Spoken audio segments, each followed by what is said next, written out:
जो पार्टी हार जाती है वो हल्ला करने लगती है कि मशीन हैक हो गई है। इलेक्शन कमीशन में चलो, वहां पे जाके इसको हैक करो, सबके सामने हैक करो और पूरे देश के हीरो बन जाओ। और आज तक एक भी पार्टी ऐसी नहीं है जिसने जीतने के बाद ईवीएम को एक शब्द भी बुरा बोला हो कि यहां से आप एक बार बटन दबाओगे तो उधर से 2 बार पार्टी को वोट चला जाएगा। हर एक पॉलिटिकल पार्टी को चैलेंज किया कि जो लोग ये कह रहे हैं कि हैक हो सकती है वो दुनिया का कोई भी एक्सपर्ट बुला के लाएं और इस मशीन को हैक करके दिखाएं। जब 1 लाख वोट हो जाएंगे उसके बाद एक ही पार्टी को सारे वोट चले जाएंगे। अच्छा, कुछ इररिस्पॉन्सिबल लोग जो एलिजिबल होने के बाद भी उन्होंने पोलिंग स्टेशन का मुंह तक नहीं देखा होता। देखिए 911 मिलियन रजिस्टर्ड वोटर्स हैं इंडिया के अंदर।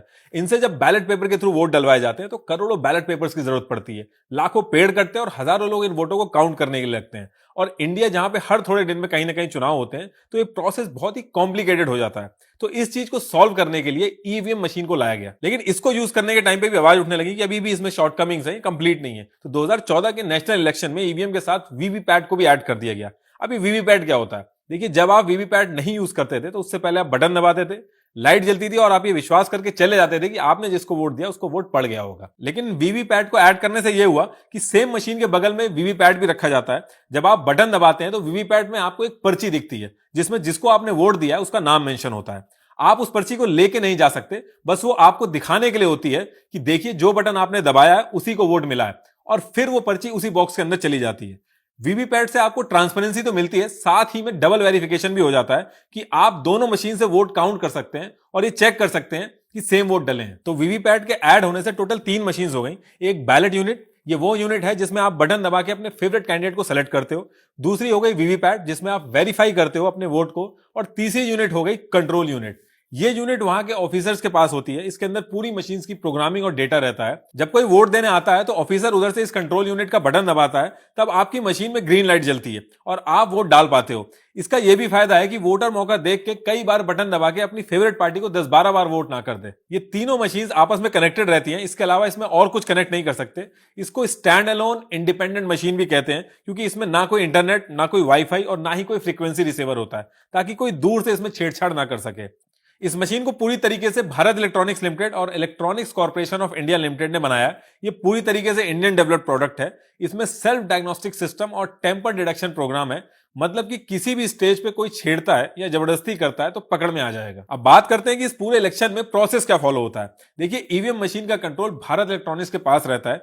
जैसे ही इलेक्शन की डेट आती है, भारत इलेक्ट्रॉनिक्स लिमिटेड इसका डिस्ट्रीब्यूशन ऑल ओवर इंडिया में करता है। जहां जहां चुनाव होने हैं उसके डिस्ट्रिक्ट हेडक्वार्टर के स्ट्रांग रूम में ये मशीन भेजी जाती है। ये स्ट्रांग रूम बहुत ही सिक्योर रूम होता है विद लाइव कैमरा और presence of special security forces. इसका जो डिस्ट्रीब्यूशन होता है वो ईवीएम रैंडमाइजेशन के थ्रू होता है। इसका मतलब कि ये जो मशीन है इसको सीरियल नंबर अलॉट कर दिया जाता है और कौन सी मशीन किस बूथ में जाएगी ये किसी को नहीं पता होता। Computer randomly serial number select करता है और डिसाइड करता है कि कौन सी मशीन किस जगह पे जाएगी। जब इस मशीन को स्ट्रांग रूम में रखा जाता है, उस पर्टिकुलर टाइम पे पॉलिटिकल पार्टीज के रिप्रेजेंटेटिव जैसे कि बीजेपी, कांग्रेस, जेडीयू, हर पार्टी अपना रिप्रेजेंटेटिव भेजती है। इलेक्शन कमीशन के ऑफिसर सबकी मौजूदगी में इस मशीन को रखते हैं। एक बार इस स्ट्रांग रूम में मशीन रख दी जाती है और लॉक कर दी जाती है, उसके बाद कोई भी इसको खोल नहीं सकता। पॉलिटिकल पार्टीज के रिप्रेजेंटेटिव समेत सबका रहना जरूरी होता है इस पूरे प्रोसेस में।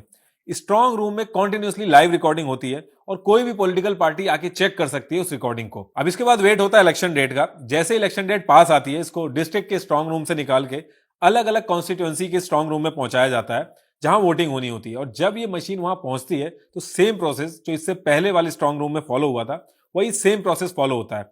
जैसे दिल्ली में 7 कॉन्स्टिट्यूएंसी है, पहले दिल्ली के स्ट्रांग रूम में आएगा, उसके बाद इन 7 कॉन्स्टिट्यूएंसी के स्ट्रांग रूम में आएगा। अब यहां से इसको पोलिंग स्टेशन पर पहुंचाना होता है। पोलिंग स्टेशन यानी कि जहां पे आप जाके वोट देते हो, सेम लेवल की सिक्योरिटी के साथ इसको पोलिंग स्टेशन तक पहुंचाया जाता है। अच्छा, इसमें एक चीज और है, इन मशीनों में एक यूनिक आईडी होती है और वो यूनिक आईडी पे पर्टिकुलर पोलिंग असाइन होती है। जब ये मशीन वहां पहुंचती है तब सारे एग्जीक्यूटिव और पॉलिटिकल पार्टीज मिलकर इसको मैच करते हैं। पॉलिटिकल पार्टीज और एग्जीक्यूटिव को ये नोट करवाया जाता है। अगर एक भी मिसमैच निकलता है तो प्रोसेस वहीं रोक दिया जाता है। अच्छा, कुछ इररिस्पॉन्सिबल लोग जो एलिजिबल होने के बाद भी उन्होंने पोलिंग स्टेशन का मुंह तक नहीं देखा होता, तो उनके लिए मैं बता दूं कि ये जो पॉलिटिकल पार्टी के रिप्रेजेंटेटिव होते हैं बहुत ही इंपॉर्टेंट रोल प्ले करते हैं। जब आप वोटिंग देने जाते हैं तो ये बाहर ही बैठे होते हैं, कुछ टेंट या बेंच लगा के। इनको आप अपनी वोटिंग की पर्ची देते हो और ये आपका नाम लिस्ट में देखते हैं और टिक लगा के आपको बता देते हैं कि आपको किस नंबर के बूथ पे जाना है। अगर कोई आपके बिहाफ पे वोट देके आएगा तो वहां आपके नाम के आगे पहले से ही टिक लगा होगा। तो इन सब केसेस में भी आप इनकी हेल्प ले सकते हो।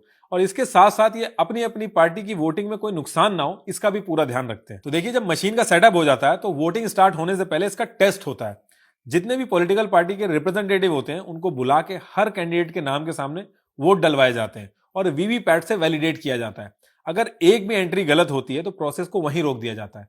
जब सारी पार्टीज के लोग और इलेक्शन एग्जीक्यूटिव सहमति बना के अप्रूव करते हैं तब सबके साइन होते हैं और उसके बाद वोटिंग स्टार्ट होती है। अब जो लोग इसका अपोज करते हैं उनका यह कहना है कि आप लोग टेस्ट तो 1 से 2000 का करते हो, लेकिन मशीन में ऐसी प्रोग्रामिंग की गई है कि 1 लाख तक तो कुछ नहीं होगा। जब 1 लाख वोट हो जाएंगे उसके बाद एक ही पार्टी को सारे वोट चले जाएंगे। देखिए, ऐसा करने के लिए पहली चीज तो यह कि जो पार्टी ऐसा कर रही है वो इस प्रोसेस के बीच में ही live camera, security, strong room, tamper security system सबको क्रैक करके मशीन चुरा ले और प्रोग्रामिंग चेंज करके वापस रख दे।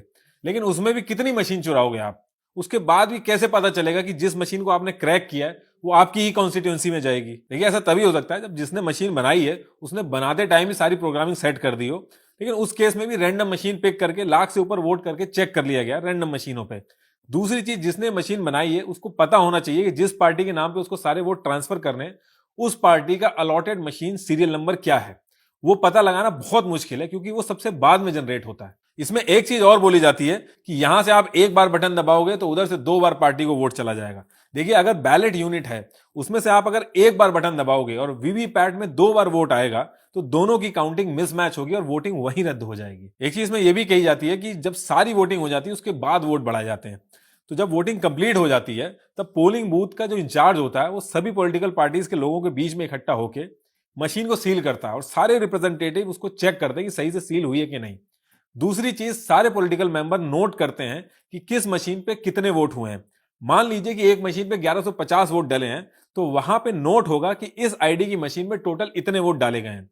ये वेरीफाई करने के बाद सारे मेंबर साइन करते हैं और जितने भी कैंडिडेट खड़े होते हैं उनके पास ये लिस्ट भेज दी जाती है। जो उस बूथ का प्रिसाइडिंग ऑफिसर होता है, जब वो उस मशीन के स्टार्ट बटन को दबाता है तो वोटिंग शुरू होती है और वो ऑफिसर उस टाइम को नोट कर लेता है। सेम जब वोटिंग कंप्लीट हो जाती है उसके बाद क्लोज बटन दबाया जाता है और उस टाइम को नोट किया जाता है ताकि इस टाइम के बाद कोई अगर इससे छेड़खानी की कोशिश करे तो वो टाइम से पता चल जाए। और जो सब लोग वहां पे मौजूद होते हैं जब वो सब ओके बोल देते हैं तो मशीन सील होती है उन सबके बीच में। उसके बाद एक यूनिक पर्ची होती है जो एक पॉलिटिकल पार्टी के रिप्रेजेंटेटिव को दी जाती है, दूसरी ऑफिसर रखता है अपने पास। अब ये मशीन तभी खुलेगी जब दोनों पार्टियों के कोड होंगे एक साथ।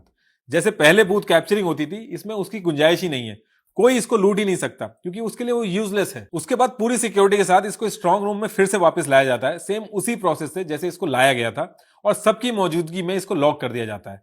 24/7 इसका लाइव कैमरा चलते हैं और उसकी फुटेज एलईडी टीवी में चलती है जहां पे सारी पॉलिटिकल पार्टी के रिप्रेजेंटेटिव इसको मॉनिटर करते हैं। अब जिस दिन काउंटिंग होनी होती है उस दिन सारी पॉलिटिकल पार्टी और एग्जीक्यूटिव्स के सामने स्ट्रांग रूम का लॉक खोला जाता है और हर एक मशीन की सील चेक होती है। अगर एक भी मशीन की सील खराब होती है तो प्रोसेस वहीं पर रोक दिया जाता है।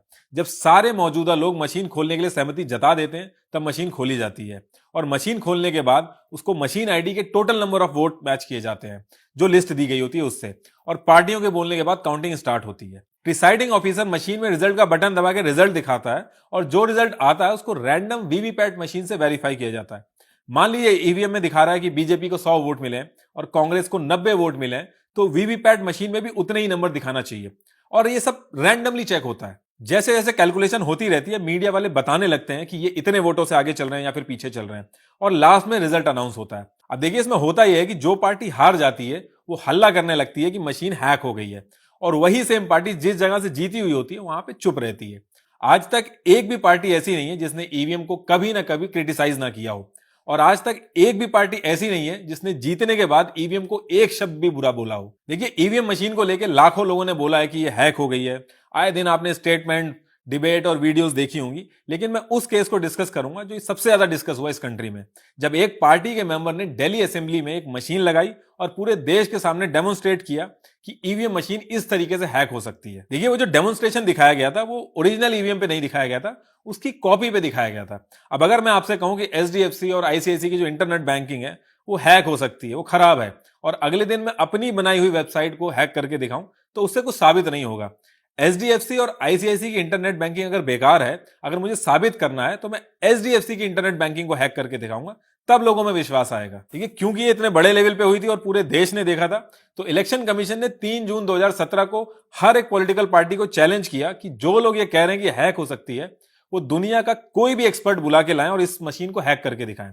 कोई भी पार्टी नहीं गई। अब पार्टियां गई क्यों नहीं, इसके पीछे भी रीजन था, क्योंकि अगर कोई पार्टी जाती और हैक नहीं कर पाती तो उसकी बहुत बदनामी होती, उसकी छवि खराब होती, उसका कई सालों तक मजाक उड़ता और वोटों का भी नुकसान होता। कुछ लोग ये भी तर्क देते हैं कि बाहर की कंट्रीज जब इसको यूज नहीं कर रही हैं, इसको रिजेक्ट कर रही हैं, तो हम लोग क्यों कर रहे हैं। देखिए 31 कंट्रीज ऐसी हैं जिन्होंने ईवीएम का यूज किया है। हालांकि वहां का प्रोसेस इंडिया से बिल्कुल अलग है, लेकिन उसमें से भी 4 कंट्रीज ऐसी हैं जो इसको यूज करती हैं, 11 पार्शियली यूज करती हैं। और जिन कंट्रीज ने इनको बैन किया है उनके कोर्ट के ऑर्डर अगर आप पढ़ोगे तो उन्होंने कहा है कि लोगों को प्रोग्रामिंग लैंग्वेज नहीं आती।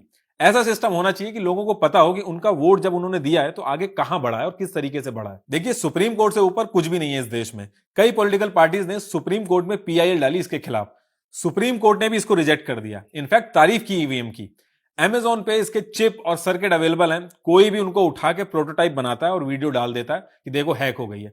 देखिए जितनी कॉन्स्पिरेसी थ्योरी होती हैं वो बहुत जल्दी लोगों में अट्रैक्ट करती हैं, लेकिन बिना फैक्ट्स के यकीन करना बहुत ही नुकसानदेह होता है। अभी फिर से इलेक्शंस के रिजल्ट आ रहे हैं और फिर से वही सब शुरू हो जाएगा। हारने वाले आपको समझाने की कोशिश करेंगे कि ईवीएम की वजह से हारे हैं, लेकिन आपको तब तक अपने मन में डाउट नहीं डालना है जब तक कोई लॉजिक या प्रूफ ना दे। जो भी बोल रहा है कि ईवीएम हैक हो सकता है, उसको आपको यही बोलना है कि इलेक्शन कमीशन में चलो, वहां पे जाके इसको हैक करो, सबके सामने हैक करो और पूरे देश के हीरो बन जाओ।